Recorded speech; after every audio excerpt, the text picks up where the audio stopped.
Ei, todos nós queremos ir do ponto A ao ponto B pelo caminho mais rápido e direto possível, certo? Bom, mas se você já se perguntou por que não há um voo direto saindo de sua cidade para o seu destino, há um motivo. Ao escolher uma nova rota, as companhias aéreas têm analistas inteligentes que decidem qual ela será ou se vai acontecer. Eles têm duas perguntas principais a responder: quantas pessoas querem ir usá-la e quanto os passageiros estão dispostos a pagar. Dependendo desses dois fatores, as empresas de aviação podem fazer novas rotas e abandonar as existentes. Distância significa combustível, que por sua vez significa dinheiro. Se elas não estão vendendo passagens suficientes para um número suficiente de passageiros que fazem essa rota, ela acaba. Assim, não são apenas os passageiros que desejam ir de A para a B da maneira mais rápida possível. A companhia aérea quer fazer isso da maneira mais eficiente possível, porque tempo é dinheiro. Por sinal, sempre me questionei por que as pessoas não querem voar de B para A. É sempre de A para B. O quê? B é um bom lugar para se visitar, mas você não gostaria de morar lá? Eu não entendo. Enfim, de volta ao texto. Sempre que alguém vai fazer uma viagem, provavelmente planeja a rota. Aí escolhe as melhores estradas possíveis, verifica quantos postos de gasolina, lojas, paradas de descanso haverá no caminho. Mesmo que você não faça isso, as aéreas certamente fazem, porque voar é muito mais caro do que dirigir. Antes do início da viagem, a tripulação faz um plano de voo, que é carregado no computador de bordo e mostra a rota de uma cidade até a outra. O avião terá que ficar preso nela a maior parte do tempo. Mesmo assim, há todo um conjunto de possibilidades de trajetos. Porque é bom ter um plano B, C e D quando se está movendo um grande pedaço de metal pelo céu, com centenas de pessoas a bordo. As companhias aéreas têm a rota principal e algumas opções para usar em caso de condições climáticas ou outros problemas possíveis. Então, as pessoas e a companhia aérea querem que o avião voe o menor tempo possível. Como sabemos, o caminho é mais curto de A para B, é uma linha reta. Mas quando você olha para o mapa de voo, é tudo menos isso. Ele tem a forma de um arco-íris em todo o globo. E por quê? Porque mostrar nossa Terra 3D em um mapa 2D engana os olhos. Sua aeronave realmente está voando em linha reta. Prova: se você pegar um barbante e conectar, digamos, Los Angeles e Tóquio, verá que é tão reto quanto possível. Mas compare o seu barbante com as linhas de latitude que cruzam o globo.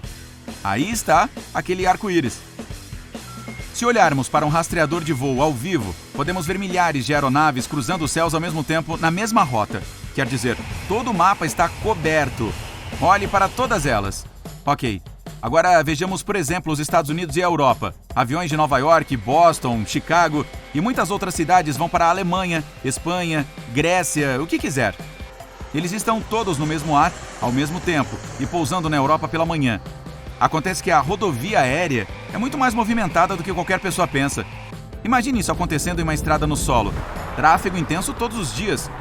Mas quando se está lá no céu, olhando para as nuvens, parece que o seu avião está sozinho. Todos usam praticamente a mesma rota, porque é mais rápido e mais barato. Mas então, como milhares de aeronaves, praticamente na mesma rodovia, não causam acidentes entre si? Bom, a diferença entre uma estrada e o céu é que ela é plana. Lá em cima, milhares de metros acima do solo, o espaço é 3D. Portanto, as viagens aéreas aproveitam perfeitamente isso. Mas ainda é preciso coordenar todo esse movimento, é claro.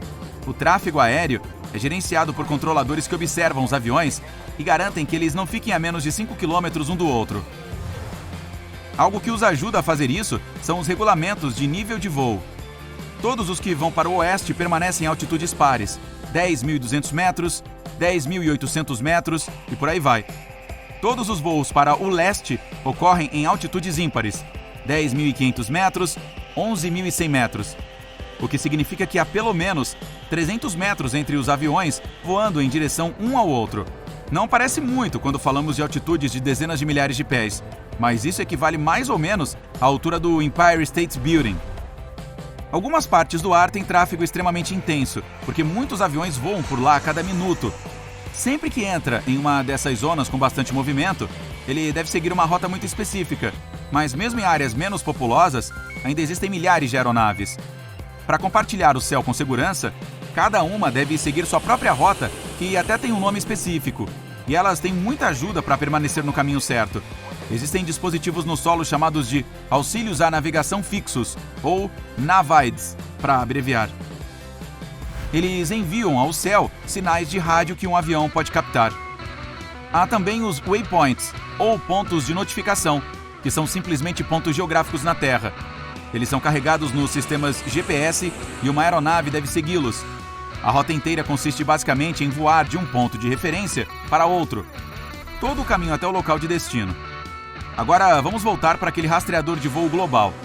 Outra coisa que você notará é que os aviões geralmente evitam voar sobre o oceano e grandes massas de água, o Oceano Pacífico em particular. Se você vê alguns aqui e ali, é porque as pessoas precisam ir ao Havaí de alguma forma, mas em geral todo mundo está voando ao redor do Pacífico, não sobre ele. Isso porque é uma rota que de preferência deve ser evitada. Sempre que houver um bom caminho acima do solo que uma aeronave possa seguir, ela optará por esse. Mas isso não faz sentido porque os voos sobre a água são mais suaves. A turbulência é causada pelo ar quente subindo do chão. Quando não há solo abaixo e apenas uma vastidão de água, a fonte de ar quente desaparece e o voo é menos turbulento.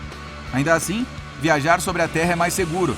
Tudo se resume a mais possibilidades de pouso de emergência, em vez de, no meio do oceano. E os aviões que fazem esses voos transoceânicos são geralmente do tipo grandes, com 4 motores. Seria muito perigoso para os que têm apenas 2. Imagine que um falhe e precisar contar só com o outro.